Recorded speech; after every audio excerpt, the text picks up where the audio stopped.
What's going on, guys? Welcome to another episode review for To Your Eternity. This is episode 15, and with me, as always, I have Loosebed. So we pick up a little after the events of the last episode. So, of course, Fushi finally finds out that the form he took at the end of the last episode was Perona's form, and of course, unfortunately, he quickly realizes that it's possible that she already died.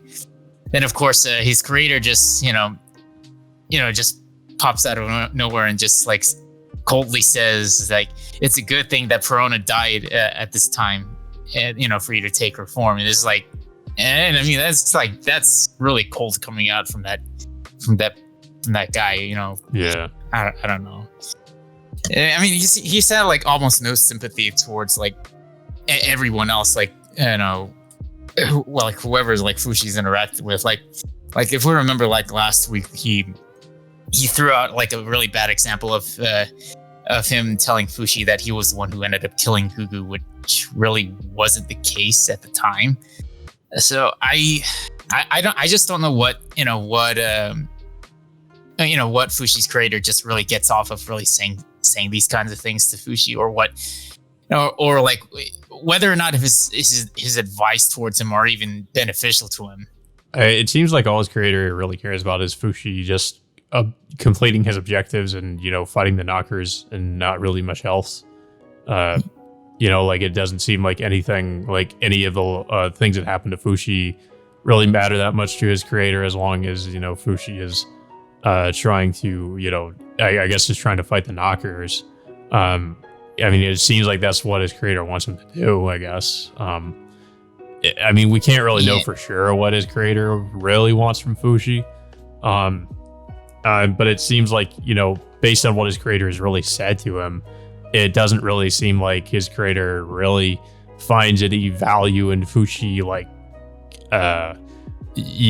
having any emotion or any feeling over what happens to the people he becomes close to throughout the series, which is also kind of weird when you think about it, because, like, as we know, Fushi grows through having experienced these, having experienced these people's deaths, or whatever, ends up happening to them.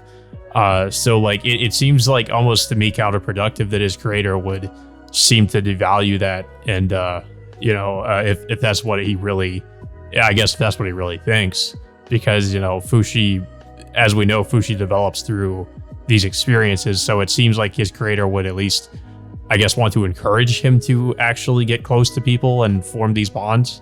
But instead, his creator, at least just based on what, the interactions they've had, seems to sort of like frown upon it, which is weird. So like, I'm like kind of wondering what what his creator's goal really is, in, what he wants from Fushi. He views like Fushi transforming into other people's forms as tools instead of like, I'm wondering if he views Fushi as some kind of a tool or like a weapon or something like that. That could be the case, because just based on the way his creator acts, and like what he says. But it's not. We still don't even know much about this character in particular. We don't know like how old this guy is, or like where he originally came from. It seems like we'll probably gradually learn that, I guess, throughout the series. I mean, it is interesting that his creator is like interacting with Fushi as much as he is.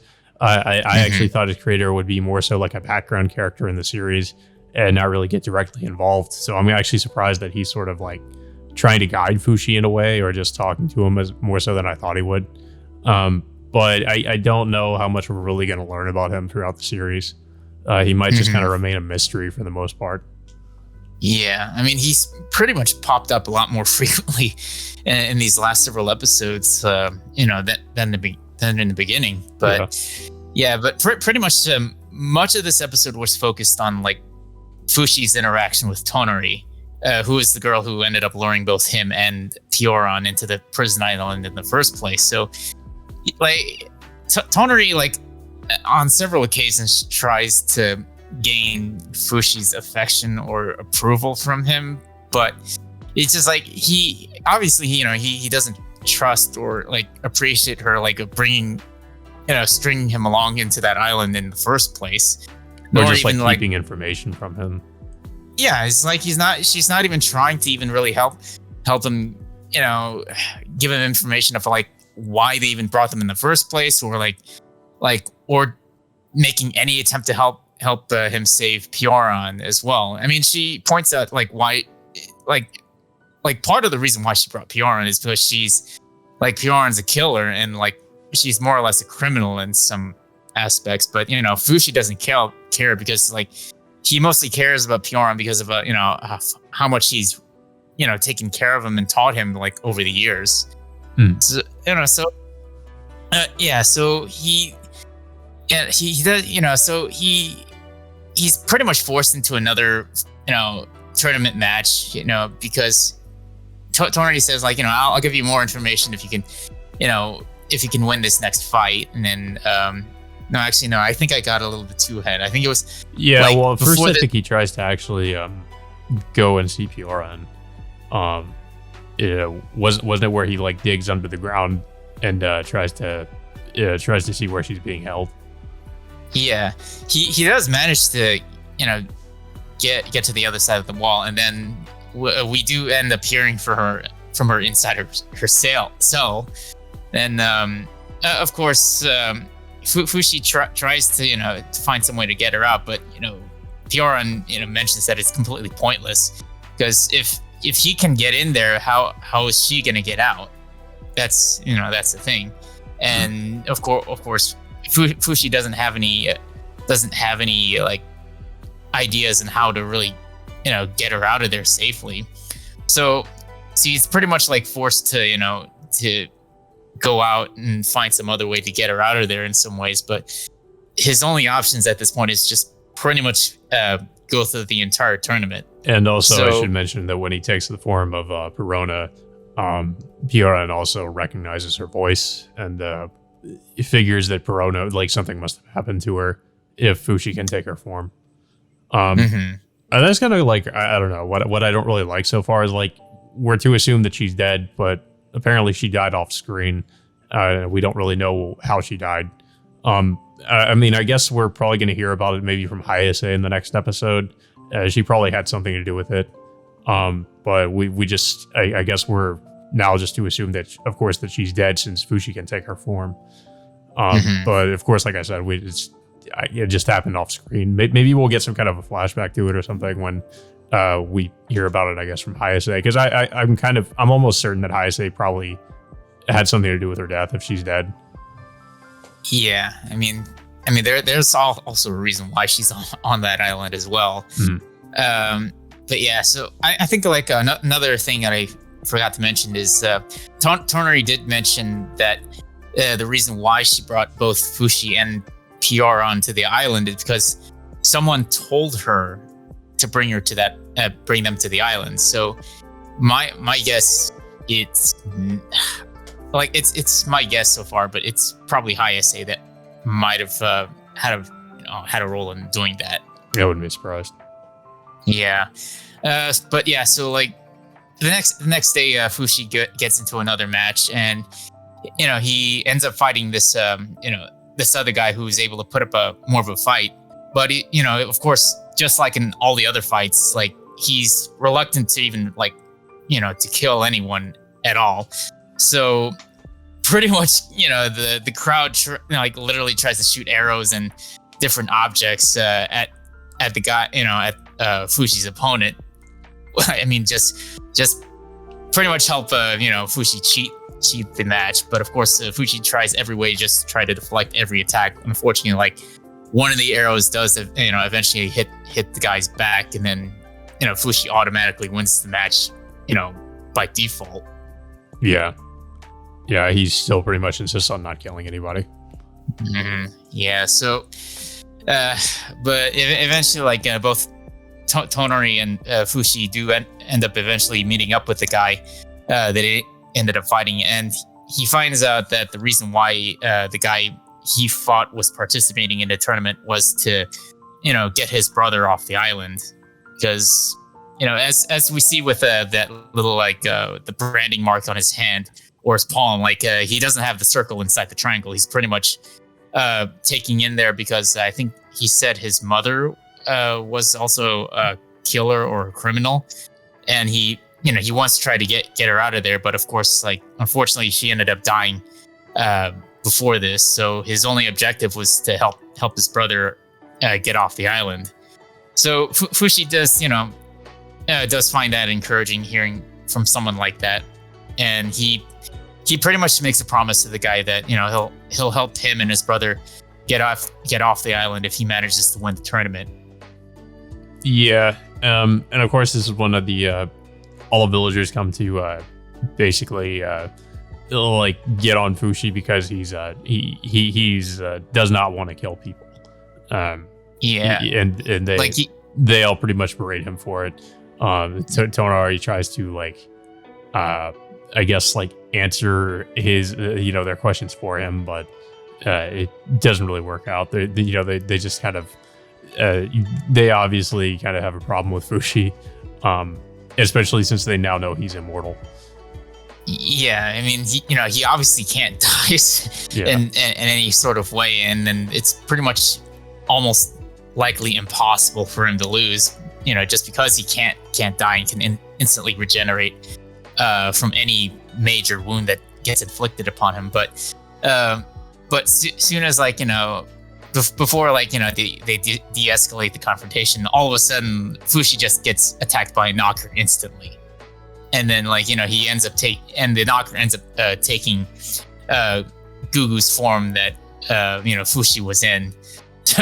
So this pretty much the remaining episode was just Fushi trying to fight off the giant knocker, the same knocker that ended up taking his forms from one of the previous episodes.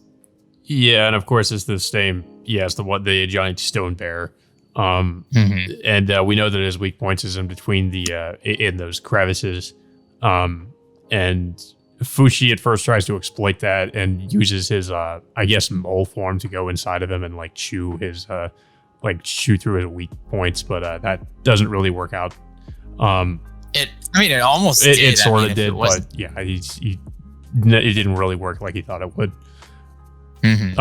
Yeah, so but eventually the people on the island eventually end up helping out by pretty much pinning it down by roping its arms inside this giant crater that it's inside in, and then they just just completely barrage it by shooting it with explosive arrows over and over again. Yeah, and thanks to Fushi's abilities, he's able to pretty much replicate all those explosive arrows. I'm surprised they can still work that way if every time he manages to pretty much form those those arrows out of him. I assume there's no limit to how much he can reproduce things. I mean, because they haven't really said there's any limit to how much he can do it. Yeah, so I'm just to assume he can just do it infinitely if he wants to. Yeah, and so eventually they just immediately just completely take it down by just barraging it over and over with so many explosive arrows until it ends up dying. And then soon afterwards, Fushi does finally get all of his forms that were taken from him, including March, Fushi, and the giant bear again. Yeah, and along with all the memories he lost after losing those forms. But there's another thing I wanted to point out is I think it was Tonari just really almost not taking the whole situation seriously, almost like she was admiring the knocker on several occasions during the fight. I don't know. I guess she's supposed to be sort of more of a comic relief character, I suppose. I don't know. It's just it's just not her, but her friends as well. Because when they were taking Fushi out to celebrate, they were trying to eat this this dead cow. Oh yeah, that was corpse. That was weird. Yeah, they offered him cow blood to drink. And yeah, it's I don't know where. I just don't know where the those kids are really mentally. I mean, obviously they're on an island where everyone just I think it's just mostly due to them being on an island and having like such limited resources. But it's still pretty strange. Yeah. It's just like, it's another thing, that I wanted to point out with, specifically just Tonari of like why, like the why she acts the way that she does. And apparently course, we're getting her backstory in the next episode, so that might explain it. Mm-hmm. Yeah, I mean, but yeah, so that's pretty much it. I mean, it felt like that episode went by pretty quickly, and the fight with, against the Knocker just went a lot easily than I thought it would. I just I didn't really think that the Knocker was even going to show up like this soon after killing Gugu several episodes back. Yeah, well, I mean, I watched the episode preview in the last episode, so I knew that the Knocker was going to show up in this one. Yeah.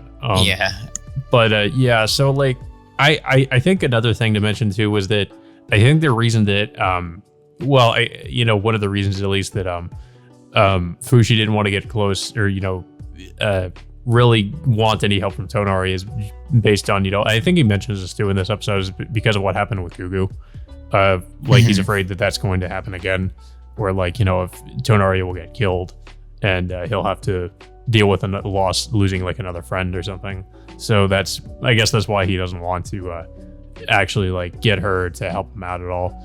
But in this episode, I guess the whole point was, Tonari showing that, that he should rely on people for help, and that he shouldn't try to do everything by himself.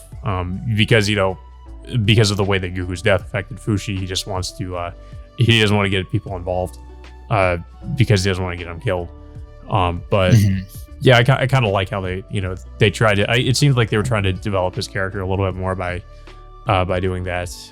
But this being the kind of series it is, I'm also like afraid that Tonari is just going to be somebody else that'll probably end up dying too. Because it just seems like there's a lot of characters that we get introduced to only for them to eventually die. So I almost wouldn't be surprised if that's what happens to her.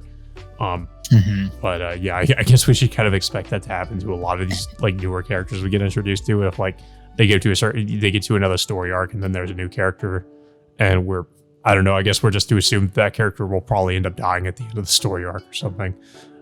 Because it seems to be sort of a pattern with it, how the series has been going.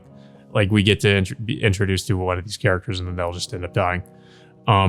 Strangely enough, it seems like the one of the few characters like that hasn't really happened to is like Pure. But I mean, she could die eventually too. So pretty much nobody's safe in this show except for like Fushi to an extent. Yeah, it's just him dealing, being an immortal. Like it has its benefits, but it also has, its downsides too, because like anyone you interact with will eventually die off, no matter what the circumstances are. Yeah. Yeah, but so I guess we'll have to wait until the next week's episode, to find him interacting with Hayase after all this time. Yeah, that'll be interesting. Because I kind of want to know, like, especially like what happened to Perona. What Hayase is up to. I mean, I can already assume what happened to Perona, like even like after the events of her allowing Fushi to escape in the first place. But it just seems like Hayase more than likely has some kind of like vendetta or kind of obsession with Fushi in certain aspects. Just because the way she interacted with him, like. That one night when he was sleeping, which is kind of weird, but yeah. I feel like she's like she more so just wants to like do those like experiments on him and stuff and see like what he can withstand and all that, like how she was doing. But is she still the leader of her like whatever her like? I don't know what kind of like army she was leading. I want to go ahead and assume that they might have gotten wiped out, and then she might be like the only survivor or something like that. And maybe that's what happened. I don't know, but well, hopefully we'll get an explanation from her and what kind of reaction Fushi will have, after meeting her again, because Fushi like he still holds a grudge against Hayase after what she ended up doing to March, and I can assume something like more than likely would have happened to Corona, during that time as well. Yeah, there's also the question of if he's going to give in to his anger, or if he's going to, or maybe like try to kill her, or if he's not going to do that, because it's based on the episode preview too, because that's kind of what it seems like they're implying. Yeah. I mean, he has a much bigger advantage now because he's gotten all of his other forms back from the knocker that he killed this episode. I mean, I wouldn't be surprised if Hayase like wants him to kill her or something. Like, it's I don't know. I feel like that might be like what she actually wants him to do. I mean, she's just totally crazy. So I mean, I wouldn't be surprised. But yeah, like I didn't really have much else to say about this episode. Like it was pretty good. Like, yeah, it did go by pretty quick. But it was still decent. Like I like the fight with the knocker, and I was kind of hoping we would maybe see Hayase in this episode and just get like a confrontation with Fushi and Hayase. But obviously that'll happen in the next one. Really interested. Like I said, really interested to see how that's going to play out. Yeah, but I think most of this episode was mainly focused on Fushi's development and relying on other people than just like pushing them away after what happened to Gugu in one of the prior episodes. Yeah. But yeah, I don't really have much else to say about it. I don't know if you have anything else to say. Yeah. I mean, it's a little bit disappointing that we're already like 3/4 of the way done with this series, and there's like 6 more episodes to go. So it's like I'm just curious as like why is it only like 20 episodes? I mean, unless they are eventually planning maybe another season down the line, because I do know like there's a lot more stories beyond probably where they're going to end at this point. Yeah, the manga's pretty far ahead, so I mean they probably, I wouldn't be surprised if they were maybe planning another season after this one. And it is a fairly long running series. I mean, I guess at least they're planning on for it to be like a long running series or something. So, yeah. But yeah. Yeah, I mean, it's still going, but hopefully we'll get to see what's going to happen when Fushi interacts with Hayase again. Yeah. But yeah, that being said, until next Monday, we will see you all next time.